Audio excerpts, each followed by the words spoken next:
next performer left it up to me to say whatever I want about her, which may not have been her smartest choice. But I will say that I love Genevieve. She is a force. She is a wonderful performer, producer, dancer, and just overall person. And I'm so bummed that I'm not going to see her story because I have to go get ready for something else. But here's Genevieve Johnson, everyone.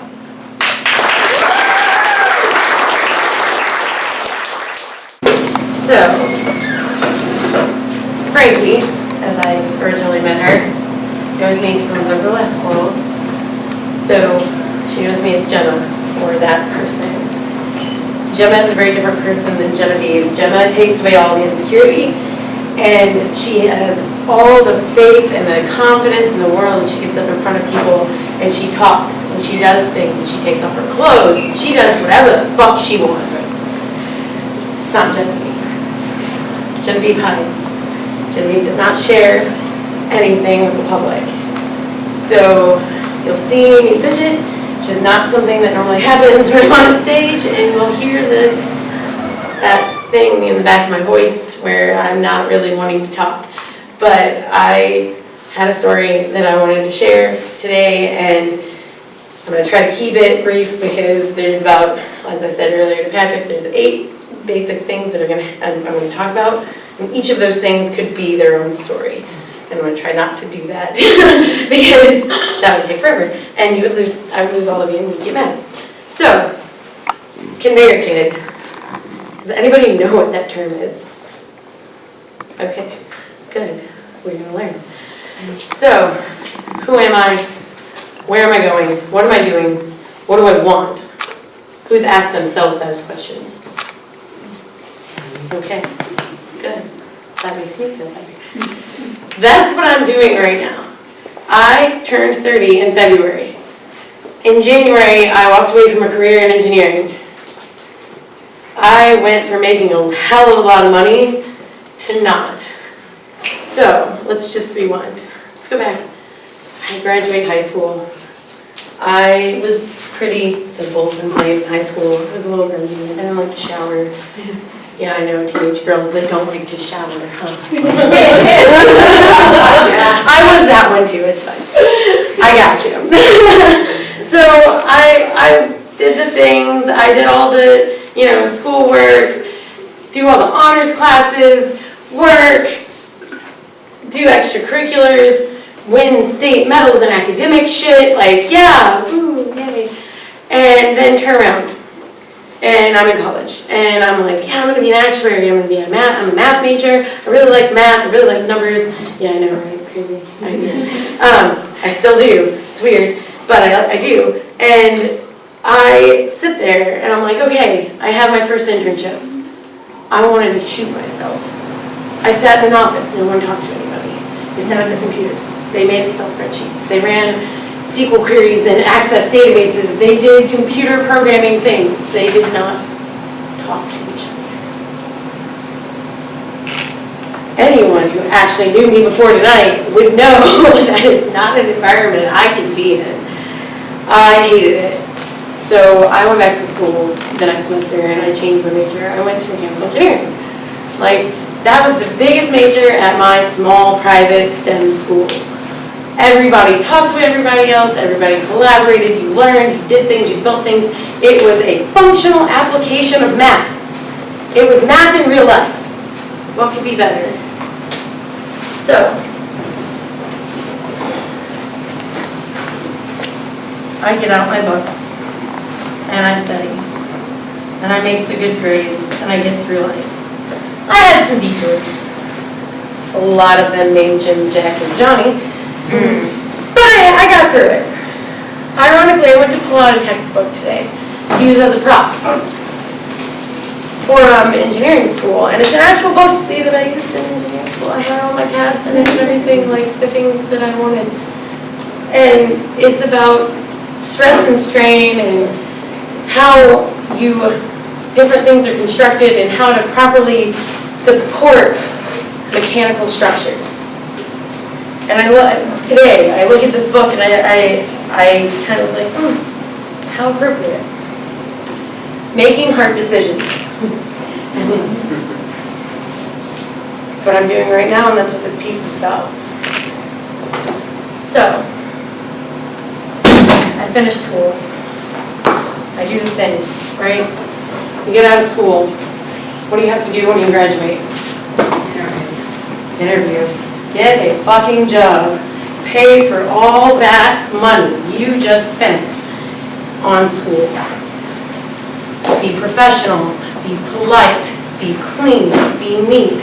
Do all the things that everyone else wants you to do. Be that person that everyone else wants to be around. Be the best at the job. Don't be you. Be what they want. So, I get up, I go, I interview, I get the job. I work in that career for 10 years. It's a great idea, right? I know I have socks on with heels that looks really ridiculous, but you know, I'm too lazy to take them off. Okay, so I got the job. I worked the job. I did all the things that they wanted for me to do. I worked at that first job. I was respected. I was loved. I grew so much as an employee, as an engineer. I got an opportunity. I got a call from a recruiter. Hey, this company in Indiana wants to hire a whole bunch of engineers, and they're looking for people with exactly your background. They want you. Come interview, whatever, blah, blah, blah. Okay, cool. Bigger company, better benefits, higher title, more money.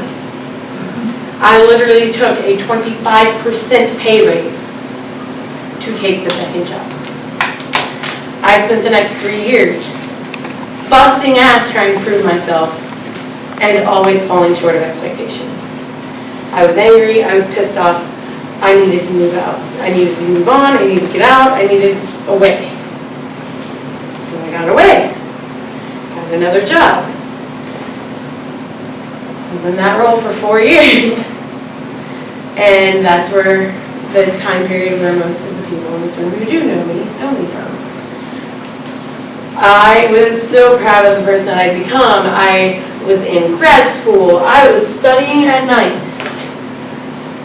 working, full-time school, full-time work, doing all the things, doing burlesque.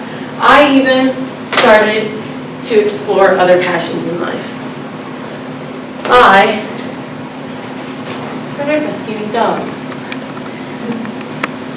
I've had anywhere from 1 dog and 3 cats to 15 dogs to currently 12 dogs and 1 cat. Her name's McKitty. She's, by the way, the cutest dog ever. Or cat dog ever. She acts like a dog. She's a cat. So, I do all these things, and I put on my dog mom hoodie. And I go to the rescue events, and I bust ass, and I do home visits, and I drive all over the damn state here, Illinois, and everywhere, getting these dogs new homes, saving them from euthanasia, loving them, correcting their behavior, doing all the things that I need to do to make me feel better, to make those dogs feel better, to make them have a better life. All the while, here's the computer in one hand. Here's the dog in the other hand. Here's this, oh, I'm still working, I'm still doing this. Okay. Until one day, this comes in the mail. And I want to point this out, because this fucking thing sat in the goddamn backseat pocket of my passenger side of my car from the day I got it until I got it out to share with you guys today. So, that piece of paper that I worked so hard to go and get my master's degree while I was working full-time seriously meant shit to me. I have not looked at this once since the day I opened it. I have not used this once since the day I opened it. I received this diploma in May of last year. I hated my job, I hated my life, and I had no money, and no time, and no freedom, except for when I was dancing. I couldn't share that side of me with my coworkers. I'm not allowed. It's inappropriate. It makes them uncomfortable. oh, but you never talk about anything you do outside of work. But oh no, don't talk about that, it makes us uncomfortable. So I shut down. I wasn't a part of the office. I had a freak out a couple months later because keeping up with the Joneses is a real problem. It's a thing that we do in this country, and it's a thing that I did a lot of. I also had periodic bouts of depression. When I am depressed, I spend money. I do things to make myself feel better. I get nails, I get hair extensions, I dye my hair blue or fuchsia, or what else? I go tanning, I get my hair colored, I get massages. I spend money on shit I don't have money for. And I turned around and I had $20,000 worth of credit card debt, $10,000 worth of student loans, and no increase in pay from before all of that. So I started listening to some blogs and what's the fucking word? Thank you. I can never come up with that word when I want it. So I started listening to some podcasts, but about personal finance. And I started thinking about things I could do to change my life and change my situation. So I got a second job. And I started the hustle. I started trying to make more money, cut my spending. I don't have internet at home. I don't have cable TV. I don't have anything other than electricity, gas, water, and trash service. I have 12 dogs and a cat at home. What the hell do you think I'm going to do? Just play with my dogs. I got a half-acre yard. Why not? That's free. So I get the second job. And at first I was embarrassed by it. And I didn't tell anybody about it. I was just never around anymore. And I didn't tell my mom about it. I didn't tell my family about it. I didn't tell most of my friends about it. I just magically started sleeping in the afternoons and disappearing all the time and not talking about it. I was embarrassed. I had a master's degree in engineering.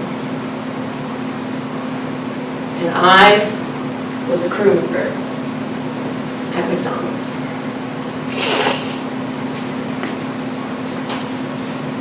It's true. I'm now a manager at that McDonald's. That is not my main source of income. It is not my only job. I'm happier than shit every fucking day to get up and go to work and boss around teenagers. I'm 30 years old and I'm the oldest person in that store. My boss, the general manager, is 28. And lives with his mom. I have 12 dogs and a cat. Who am I to talk about life decisions?